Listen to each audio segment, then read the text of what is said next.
Alors j'ai travaillé donc au développement d'une technique qui s'appelle Slow avec Marco Mayer. On travaille ça depuis 2010. L'idée étant de révéler ce qui est déjà là. Donc pour l'improvisateur, il s'agit de ne plus se positionner ou de ne pas se positionner en tant qu'un inventeur, celui qui irait développer les choses, construire les choses, mais plutôt comme un découvreur. C'est-à-dire non plus quelqu'un qui va fabriquer le présent à venir, mais qui va le révéler, le débusquer.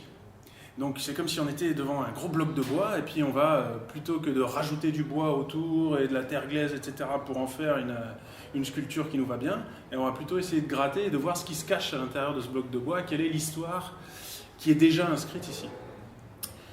Donc là c'est très général, mais on a mis en place pas mal d'outils didactiques qui permettent à l'improvisateur d'appréhender l'immersion dans le moment présent d'une manière assez singulière. Donc il s'agit avant tout de voir son entrée dans la scène comme l'entrée dans une matière. Donc on n'est plus simplement un comédien sur scène, mais on est dans une matière qui comporte déjà en puissance les éléments de l'histoire. Donc on entre dans la matière. Après il y a d'autres notions comme la notion de l'observation, c'est-à-dire qu'il est très important pour nous de savoir également observer et laisser apparaître en nous les images qui sont déjà présentes. Il y a évidemment l'idée de la patience qui est très importante, il y a l'idée de la sincérité, c'est-à-dire qu'on ne joue que avec des choses que l'on ressent réellement. Là encore, aucune invention. Et toutes ces notions-là, il y a encore d'autres choses, évidemment des sous-couches, etc., on les a mises en forme, formalisées littéralement depuis 6 ans. Donc aujourd'hui, on a tout un vocabulaire, toute une pratique. Et j'ai envie de la proposer comme un entraînement régulier de l'improvisateur.